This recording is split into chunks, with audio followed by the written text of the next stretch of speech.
Gas. Passing gas is a normal, healthy bodily function, but when it becomes excessive, painful, or particularly pungent, it's a flare gun, signaling an internal imbalance. Think of your gut as a complex ecosystem. The trillions of bacteria that reside there have the job of breaking down dietary fibers and other compounds that your body can't digest on its own. This process, called fermentation, produces gas as a natural byproduct.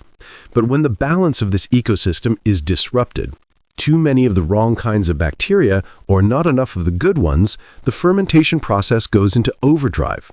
This can happen after a course of antibiotics, from a diet high in processed foods and sugars, or from specific food intolerances like lactose or fructose malabsorption. The unpleasant odor? That's often from sulfur-containing gases produced by certain bacterial strains.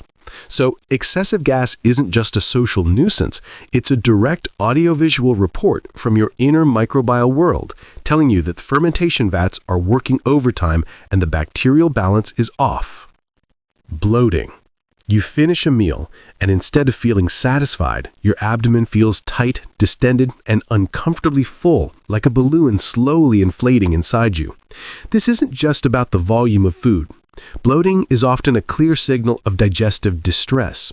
It happens when gas produced by the fermentation of food by your gut bacteria becomes trapped, or when the muscular waves that move food along, known as peristalsis, become sluggish and disorganized. Your gut is essentially a long tube, and when those coordinated contractions fail, contents stall.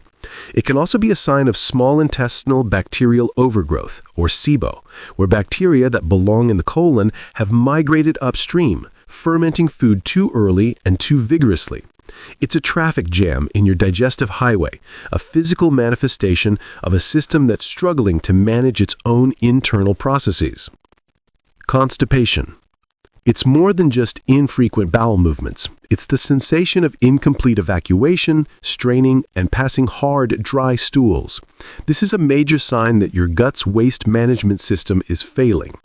Mechanically, it occurs when the colon absorbs too much water from the waste, or when the muscle contractions in the colon are too slow, allowing the stool to become hard and difficult to pass. But the root cause often lies deeper. A diet low in fiber provides no bulk to help move things along. Dehydration forces the colon to reclaim every drop of water it can. Crucially, your gut microbiome plays a starring role. Certain beneficial bacteria produce short-chain fatty acids like butyrate, which help nourish the cells of the colon and promote healthy peristalsis. A lack of these key bacteria means the command to move along is weak or absent. It's a logistical breakdown, a system-wide failure where the signals are lost, the transport mechanism is impaired, and the waste just sits there, causing discomfort and potentially releasing toxins back into your system. Food cravings. That intense, almost primal urge for a sugary snack, a bag of chips, or a piece of bread that seems to come out of nowhere, that might not be a lack of willpower. It might be a carefully orchestrated request from your gut bacteria. This happens through the gut-brain axis, a complex two-way communication network linking your enteric nervous system, the second brain in your gut, with your central nervous system. The microbes in your gut can actually produce neurotransmitters and other signaling molecules that influence your brain. Sugar-loving and junk food-thriving bacteria can actually hijack this pathway. They send signals to the brain that are interpreted as reward-seeking behavior, driving you to consume the very foods that allow them to proliferate at the expense of the beneficial bacteria that prefer fiber. It's a biological glitch of the highest order, a case of the passengers seizing control of the steering wheel. You think it's your choice, but you're often just following the script written by the microscopic inhabitants in your intestines, craving what they crave to ensure their own survival.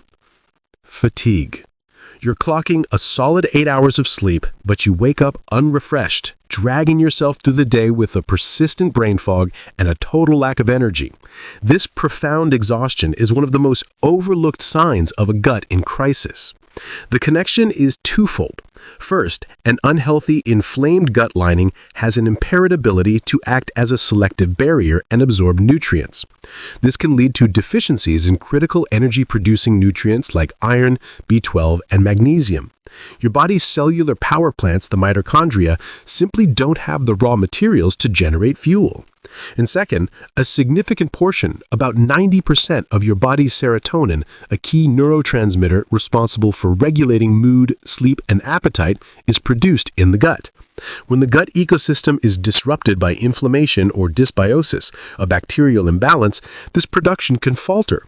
Furthermore, an overactive immune response to a leaky gut or bad bacteria can lead to systemic inflammation, which is metabolically expensive and incredibly draining for the body to maintain. So that crushing fatigue isn't just in your head, it's a whole body energy crisis that very likely began in your gut. A system so fundamental that when it's broken, it can dim your entire body's energy output. So, how many of these signs have you experienced? Let me know in the comments. Thanks for watching.